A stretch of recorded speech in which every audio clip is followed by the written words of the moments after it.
जम्मू कश्मीर के मुख्यमंत्री उमर अब्दुल्ला ने राज्य का दर्जा बहाल नहीं करने पर इस्तीफा देने की धमकी दी है। हालांकि उन्होंने इसकी डेडलाइन घोषित नहीं की, लेकिन उनका बयान ऐसे समय में आया है जब नगरोटा और बड़गाम में उपचुनाव है। उमर के इस बयान पर राजनीतिक प्रतिक्रियाएं भी सामने आ रही हैं। योगी सरकार में मंत्री संजय निषाद ने इस बयान को अमर्यादित बता दिया है। केंद्र सरकार ने धारा 370 खत्म किया है।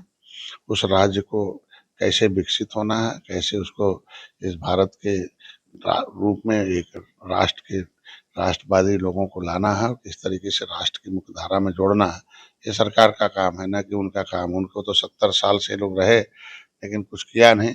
आज हमारी सरकार देखो कैसे वहाँ शिक्षा, स्वास्थ्य, रोजगार किस तरीके से लोकतांत्रिक ढंग से काम कर रही है। ये सरकार को उन्हें बधाई देना चाहिए।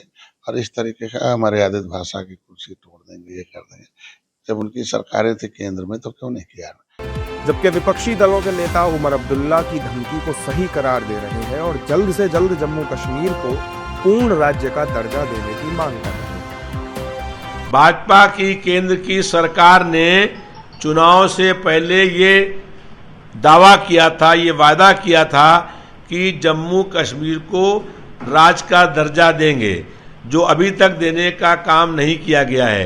केंद्र की सरकार को चाहिए कि जम्मू और कश्मीर को स्वतंत्र राज्य का दर्जा दें और जो वहाँ के मुख्यमंत्री ने कहा है, इसको देखते हुए तत्काल रूप से जम्मू और कश्मीर को राज्य का दर्जा दिया जाना चाहिए।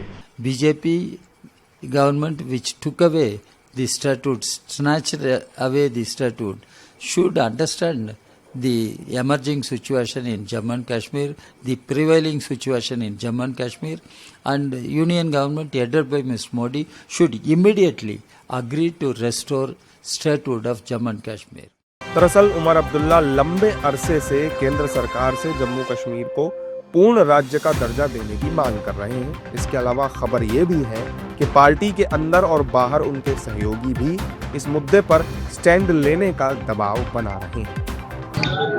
क्योंकि सरकार ने संसद में कहा था कि ये स्टेटहुड लेकर आएंगे वापस, तो कहीं ना कहीं भारतीय जनता पार्टी जो भी बात करती है उस पर खरी आंच तक नहीं उतरी है। और जब सरकार ने संसद में कहा था कि वो स्टेटहुड का दर्जा देंगे जम्मू कश्मीर को, तो आखिर वो क्यों नहीं दे रहे हैं?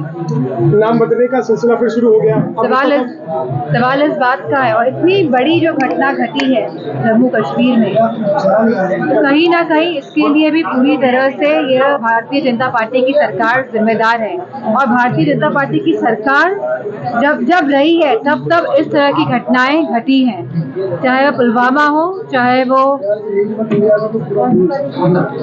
पहलगाम वाली घटना हो, और जितनी भी घटनाएं घटी हैं तो सरकार इसकी जिम्मेदार है। आज तक सरकार ने इन घटनाओं में जो भी जिम्मेदार लोग हैं उनको नहीं पकड़ पाई है। तो आखिर प्रश्न, सवाल इस सरकार पे उठता है, इनकी इंटेलिजेंस पे उठता है। महाराष्ट्र के राजस्व मंत्री ने एक फोन पे निगरानी करने वाले बयान पर घमासान मचा हुआ है। विपक्ष बोल रहा उनको गिरफ्तारी होती है। राजस्व मंत्री हैं महाराष्ट्र के, उन्होंने फोन पे निगरानी वाली बात कही है। कौन नहीं जानता कि सरकार कहाँ निगरानी नहीं रखती, किसके फोन टैप नहीं होते हैं, बताइए। मैडम का नाम बता करके कभी काम रखा जाता है। देखी जा रही है। वही मैनपुरी में आज किसानों ने खाद मंडी है वहाँ ताला लगा दिया है। खाद की किल्लत लगातार पिछले 2-3 साल से बढ़ रही है, और जहाँ खाद नहीं मिल रही है, जहाँ खाद की ब्लैक मार्केटिंग हो रही है, जहाँ ऊंचे दामों में खाद खरीदनी पड़ रही है, तो आखिर सरकार क्यों नहीं इस तरह की सुविधा बना पा रही है जिससे किसानों को सहूलियत पहुंचे। धान की कीमत जो है वो किसानों को माफिक नहीं मिल पा रही है। बात करती है सरकार।